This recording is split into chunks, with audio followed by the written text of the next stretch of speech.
নমস্কার, বাঙালির পেটপুরা চ্যানেলে আপনাদের সকলকে জানাই স্বাগত। আজকে আমি লাউ দিয়ে ভীষণ সুন্দর একটা নিরামিষ রেসিপি তৈরি করে আপনাদের সঙ্গে শেয়ার করব। এই রেসিপিটা আপনারা ভাত দিয়ে খেতে পারবেন, রুটি দিয়ে খেতে পারবেন, সব কিছু দিয়ে খেতে কিন্তু ভীষণ ভালো লাগবে আর খুব সহজেই কিন্তু তৈরি করে নেওয়া যাবে। তাহলে বন্ধুরা দেখে নেওয়া যাক আমি কীভাবে লাউয়ের রেসিপিটা তৈরি করছি। আমি একটা ছোট্ট সাইজের কচি লাউ নিয়েছি। এই লাউটাকে কেটে নিচ্ছি।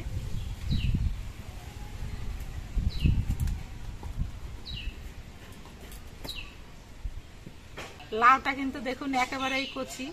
এই দেখুন, এরকম কচি লাউ হলে কিন্তু খেতে বেশি ভালো লাগবে। এবার লাউয়ের খোসাগুলো আগে ছাড়িয়ে নিচ্ছে।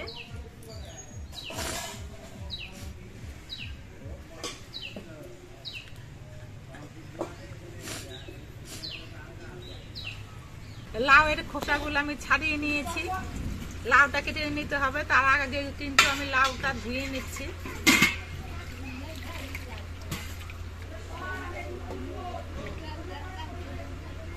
এদিকে আকাশে অনেক মেঘ করেছে, আকাশে গুড়গুড় করছে।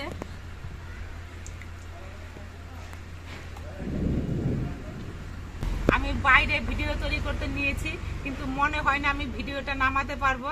আমাকে হয়তো ঘরে গ্যাসের মধ্যে ভিডিওটা তৈরি করতে হবে। লাউটা ধুয়ে নেওয়ার পর এবার লাউটা আমি ডুমো ডুমো পিস করে কেটে নেব।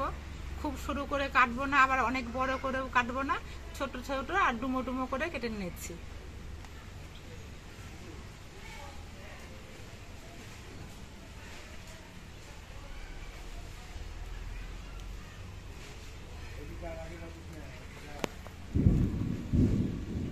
এই যে এরকম করে আমি লাউটা কেটে নিচ্ছি। সবটুকু লাউই আমি এরকম ভাবে কেটে নিয়েছি। একটু আগেই আমি আপনাদেরকে বললাম যে আকাশে অনেক মেঘ করেছে, আমি বাইরে রান্না করতে পারবো কিনা ঠিক নেই। এইটুকু সময়ের মধ্যেই আকাশের মেঘটা আবার কেটে গেছে, আকাশটা আবার পরিষ্কার হয়ে গেছে। এই জন্য আমি বাইরেই রান্না করছি। আমি উনুনটা ধরে একটা কড়াই বসিয়ে দিয়েছি। লাউয়ের এই রেসিপিটা তৈরি করার জন্য আমার ছোট চামচের 1 চামচ 5 ফোড়ন লাগবে। এই 5 ফোড়নটা আমি একটা কড়াইয়ের মধ্যে ভেজে নেব। কড়াইয়ের মধ্যে 5 ফোড়নটা দিয়ে দিচ্ছি আর 1/2 চামচ গোটা জিরে দিচ্ছি।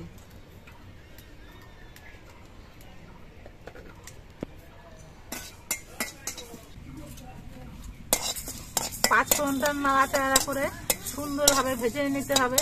খেয়াল রাখতে হবে যাতে নাকি 5 ফোড়নটা পুড়ে না যায়। 5 ফোড়নটা পুড়ে গেলে কিন্তু সুন্দর সেন্টটা নষ্ট হয়ে যাবে।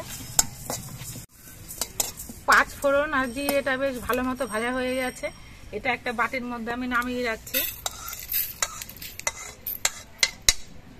এবার কড়াইতে দিচ্ছি সর্ষের তেল। কড়াইয়ে সর্ষের তেলটা গরম হয়ে যাওয়ার পর আমি কয়েকটা ডালের বড়ি ভেজে নিচ্ছি।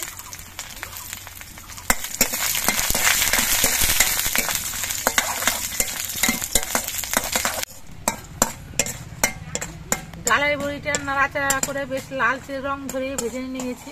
এটা আমি নামিয়ে রাখছি।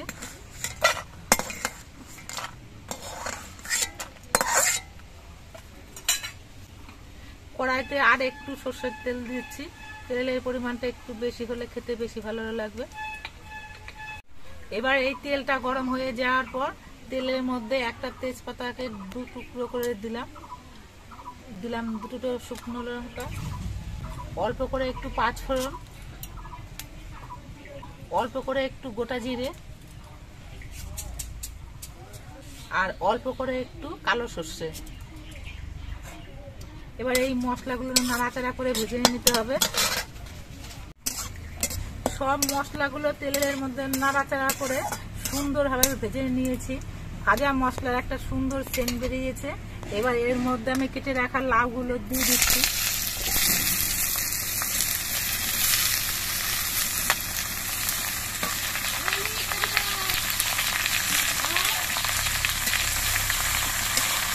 এবার লাউটা দিয়ে নেড়ে চেড়ে এর সঙ্গে বেশ ভালো করে মিশিয়ে নিতে হবে। লাউয়ের এই রেসিপিটা তৈরি করার জন্য আমি 1 মুঠো ছোলার ডাল গতকাল রাতে আমি ভিজিয়ে রেখেছিলাম। ডালটা কিন্তু অনেকটা ভিজে নরম হয়ে গেছে। এবার এই ছোলার ডালটা কিন্তু আমি এই লাউয়ের মধ্যে দিয়ে দিচ্ছি।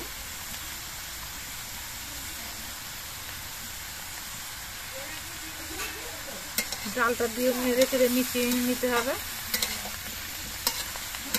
এবার এই লাউয়ের মধ্যে দিয়ে দিচ্ছি পরিমাণ মতো নুন আর কয়েকটা চেরা কাঁচা লঙ্কা। নুন দিয়ে নেড়ে চেড়ে মিশিয়ে দেব। নুনটা দেওয়ার পরে কিন্তু লাউ থেকে অল্প অল্প জল বেরোবে। এবার লাউটা আমি অল্প একটু সময়ের জন্য ঢেকে দিয়েছি।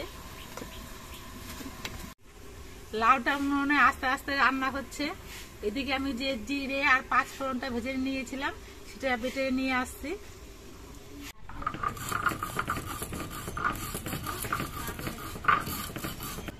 লাউটা ঢেকে দিয়ে আমি মিনিট 5 সময় ধরে রান্না করে নিয়েছি।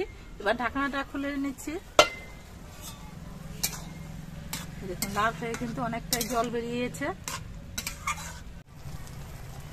আর লাউয়ের মধ্যে যে ছোলার ডালগুলো দেওয়া হয়েছে এগুলো কিন্তু অনেকটা সেদ্ধ হয়ে গেছে। এবার এই লাউয়ের মধ্যে দিচ্ছি অল্প করে একটু হলুদের গুঁড়ো আর এই ভাজা মশলা বাটা। এগুলো দিয়ে নেড়ে চেড়ে মিশিয়ে দেব।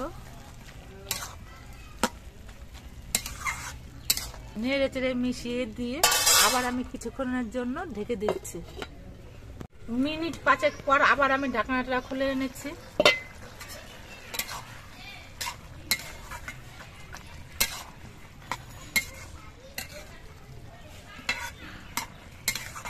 লাউ থেকেই কিন্তু যে জলটা বেরিয়েছে সেই জলেই কিন্তু লাউগুলো সেদ্ধ হচ্ছে।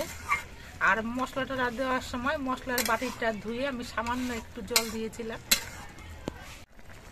লাউ এই রেসিপিটাতে প্রথমের দিকে অল্প করে একটু আদা বাটা দেওয়ার দরকার ছিল, আমি সেই সময়টাতে ভুলে গেছি।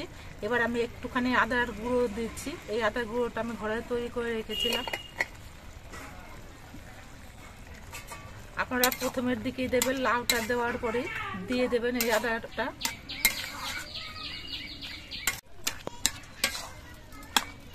লাউটা বেশ কিছুক্ষণ রান্না করে নেওয়ার পর লাউগুলো কিন্তু সেদ্ধ হয়ে গেছে।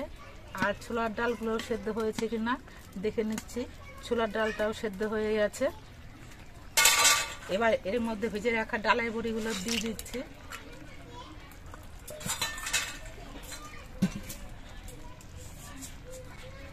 আর দিচ্ছি অল্প করে একটু চিনি। এবার চিনিটা দিয়ে নেড়ে চেড়ে মিশিয়ে নেব। ডালের বড়িটা দিয়েও আমি কিছুক্ষণ রান্না করে নিয়েছি। এবার দেখে নিচ্ছি ডালের বড়িগুলো সেদ্ধ হয়েছে কিনা। ডালের বড়িগুলো সুন্দরভাবে সেদ্ধ হয়ে গেছে। আর লাউটা বেশ মাখো মাখো হয়েছে। কিন্তু লাউয়ের রেসিপিটা আমার প্রায় তৈরি হয়ে এসেছে।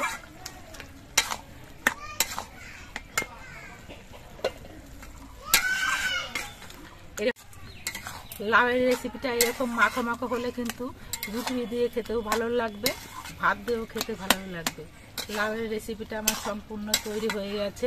এবার এটা আমি নামিয়ে নিচ্ছি।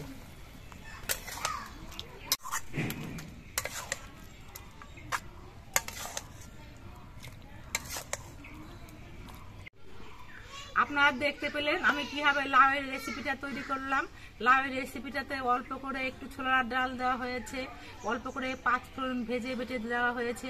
এতে কিন্তু লাউ একটা সুন্দর টেস্ট হয়, একটা আলাদাই স্বাদ হয়। আপনারা একদিন খেয়ে দেখবেন, আশা করি আপনাদের খেতে কিন্তু ভালো লাগবে। আর আমাদের ভিডিওটা আপনাদের কেমন লাগলো, যদি ভালো লাগে ভিডিওটিতে একটি লাইক করে দেবেন, নতুন বন্ধু হলে চ্যানেলটিকে সাবস্ক্রাইব করে দেবেন। সকলে সুস্থ থাকবেন, ভালো থাকবেন। দেখা হবে পরবর্তী আরেকটি ভিডিওতে।